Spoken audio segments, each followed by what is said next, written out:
Just about every year since 1906, there's been a race held in these mountains.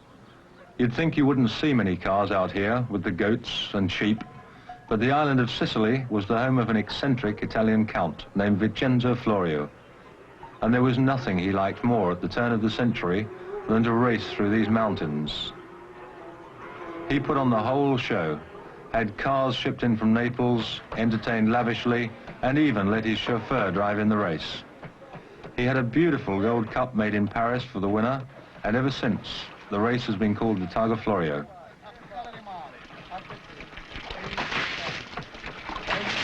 Ferrari had such a lead in the series, they only entered one car in this year's race for two Italians, Arturo Mezzario and Sandro Minari. But Alfa really wanted to win and had sent 4 cars. I suppose one of the reasons I like the Targa so much is because it's very similar to rallying, which I did before circuit racing. The race is 11 laps over 45 miles of open mountain roads. The day of the race, the roads are closed, but for most of the other practice time on the Targa, they're open to the general public, and this causes all sorts of excitement. The biggest difficulty isn't really the road, but the animals or small children that might be waiting around the next corner. Needless to say, Carlo Chitti was very anxious to win the Targa. So far we'd been shut out by the Ferraris, and there hadn't even been any Alfas at Spa or Monza the last 2 races. Chitti had decided to skip them and launch an all-out assault on the Targa.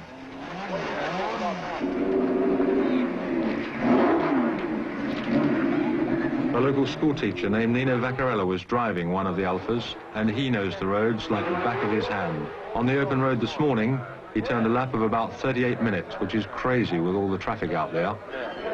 38.15 he did when I saw it.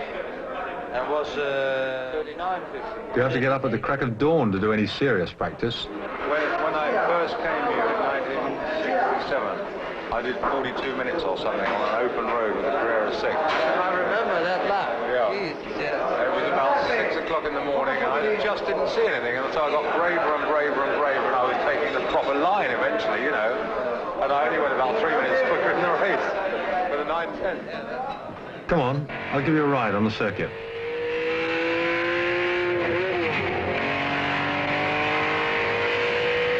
The trick at the Targa Florio, aside from staying on the road, is to go as fast as possible for as long as possible. Fast through that one, fast through this one, and brake all over the road for the hairpin, because you have to slow down for the hairpin anyway. Accelerate smoothly. Then tuck in round this corner, mind the little stones that cut the tyres. Fast through that one. Then apex for this one just around the corner, because you want to be on the right coming down the hill. It's fast onto the bridge because the surface is quite good. Then accelerate again for this short straight.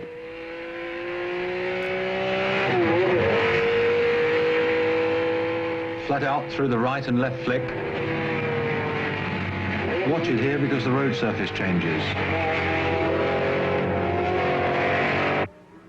And again as fast as possible on the approach to the hairpin.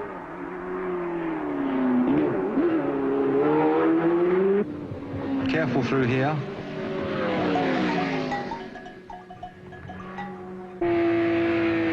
On race day, these walls will be just solid with people. They'll be standing on them, sitting on them, and all you can see is legs and feet, like driving through a tunnel, almost. This is the section where I usually have my practice accidents. 2 years ago in a Porsche, I hit an Alfa Romeo service car. And then last year I hit a local. The Targa Florio really is a relic from the past. But unfortunately, I think its days are numbered.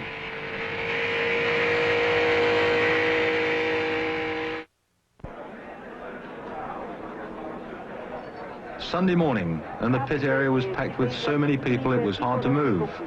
It seemed like half the crowd was made up of policemen, dressed to the nines.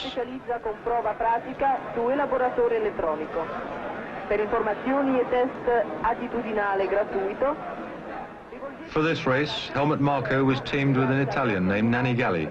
And Helmut made no bones about the fact that he thought grown men tearing around mountain roads in racing cars was totally insane. He didn't like the race, he didn't really want to do the race, and wild horses weren't going to drag him back here again next year.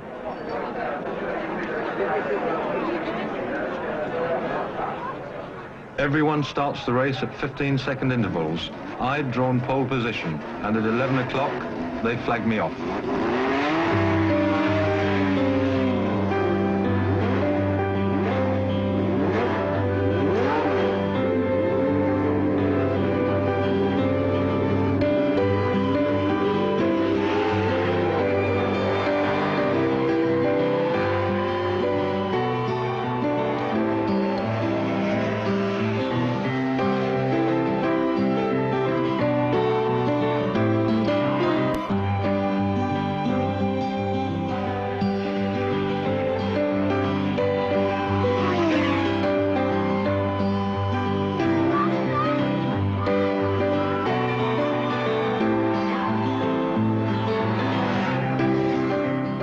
I was the first car on the course, then another Alfa, the lone Ferrari, two more Alfas, and the rest of the field.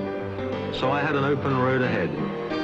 The Sirocco wind from Africa had covered the course with a thin film of dust, and I was slipping and sliding all over the road. But by the time I reached the town of Colesano, I'd built up a lead of 30 seconds over the second Alfa.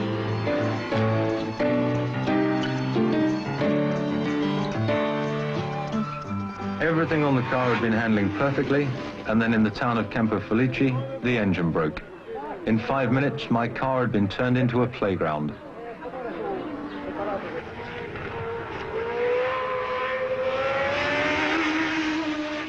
Back in Colesano, Arturo Merzario in the lone Ferrari was right on the tail of our second Alfa. By the time he reached Campo Felice, Merzario had passed the Alfa. There goes the Ferrari. And here comes the Alfa. Not quite the way Carlo Chitti had it planned.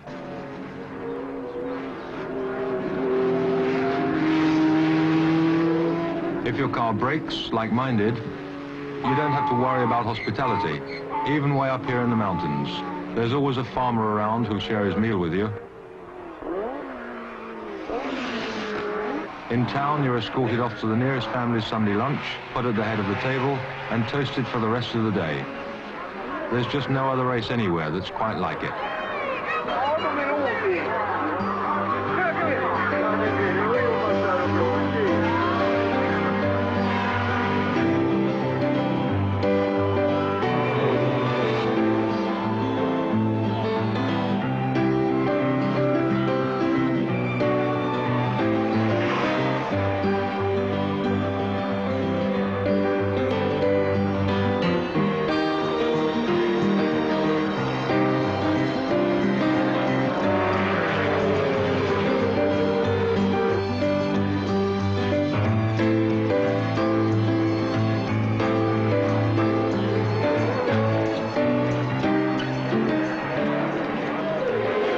Aside from stops for gas and driver changes, the lone Ferrari had been in the lead for most of the afternoon. Neither Arturo Merzario nor Sandro Munari were regular Ferrari drivers, but they hadn't missed a beat all day. The only Alfa within striking distance was the one driven by Nanni Galli and Helmut. When Helmut took over for the last 2 laps, he was 2.5 minutes behind the Ferrari. But then something inside him clicked, and the race was on.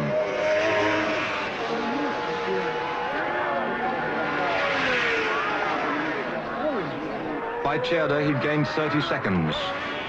Up through the rock quarry near Caltaveturo, he picked up another half a minute. In and out of Colesano, and he was a minute behind. By Campo Felice, he'd cut the gap to 30 seconds. But at the finish, Helmut's charge fell short by 16 seconds. I know how Helmut felt before the race. But at dinner that night, he said he had driven the last 2 laps like a man possessed. Sideways through the corners, on the brink of disaster the whole time.